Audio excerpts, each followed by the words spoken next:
السلام علیکم، بول نیوز کے ساتھ میں ہوں افشین قریشی۔ اس وقت آپ کو اہم خبر دے رہے ہیں کراچی سے۔ کراچی سائٹ ایریا میں راشن کی تقسیم کے دوران بھگدڑ مچنے کا واقعہ پیش آیا۔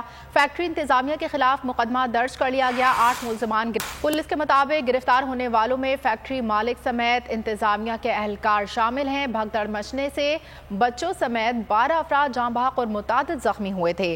اہم خبر دے رہے ہیں اس وقت آپ کو کراچی سائٹ ایریا سے، جہاں راشن کی تقسیم کے دوران بھگدڑ کا واقعہ پیش آیا۔ فیکٹری انتظامیہ کے خلاف مقدمہ درج کر لیا گیا۔ مزید تفصیلات جانیں گے بول نیوز کے نمائندے محمد کاشان سے۔ جی کاشان۔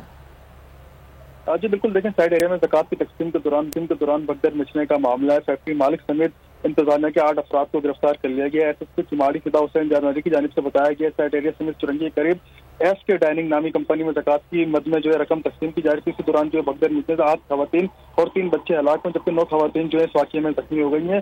ہلاک اور زخمیوں کو فوری طور پر اسپتال منتقل کرتے تحقیقات کا آغاز کر دیا گیا ہے۔ ایس ایس پی چماڑی فدا حسین جانوری کی جانب سے مزید بتایا گیا رقم تقسیم کرنے والے کے حوالے سے کمپنی انتظامیہ کی جانب سے پولیس کو کوئی اطلاع نہیں دی گئی تھی، جبکہ پولیس کی جانب سے انتظامیہ کے خلاف مقدمہ بھی درج کر لیا ہے۔ مقدمے کا دراز کر کے 8 ملزمان کو گرفتار کر لیا گیا ہے، جبکہ اس مقدمے کے اندر کمپنی کے مالک کو بھی نامزد کیا گیا، جن کی شناخت عبدالخالق کے نام سے ہوئی ہے۔ اس کے علاوہ 8 ملزمان زیر حراست ہیں۔ ٹھیک ہے، بہت شکریہ محمد کاشان۔ تو نظر آ رہا ہے سامنے لکھا ہوا ہے ظلم مٹنے کے لیے 2 چیزوں سے مٹے گا بھائی۔ ایک عدل کی کرسی پہ جو لوگ بیٹھتے ہیں نا، وہ عدل کے حساب سے فیصلے کرنے لگے۔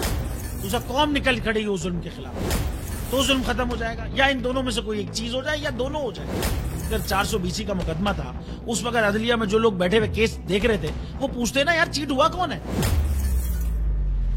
جب ان کو دکھتا کوئی چیٹ نہیں ہوا، کیس ختم کر دیتے۔ تو ظالم ظلم کر ہی نہیں پاتا۔ 9 ججز نے نوٹ بیفور کیا میرے کیس کو، یار 1.5 سال چلا۔ شخصی ضمانت کا کیس، سیم کیس اسلام آباد میں کر دیا۔ ایک ہی الزام پہ 2 کیس ہو نہیں سکتے بھائی۔ مطلب 60 دن کا وقت ہوتا ہے، 102 دن کے بعد میں جیت گیا، کیس بری ہو گیا، 102 دن کے بعد اپیل فائل کی، ایکسپٹ کر لی۔ نہیں کرتے نا ایکسپٹ، ختم ہو جاتا نا ظلم یار۔ بھری عدالت میں مجھے بری کر دیا، پھر پتہ نہیں کیا ہوا 2.5 گھنٹے بعد کا نوٹ بیفور، میں نہیں سنتا یہ کیس۔ کھڑے رہتے اپنے فیصلے، مٹ جاتا ظلم۔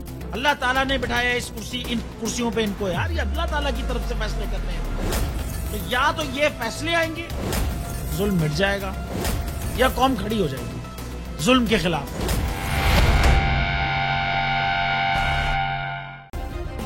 سبسکرائب کریں اور بیل دبائیں تاکہ کوئی خبر رہ نہ جائے۔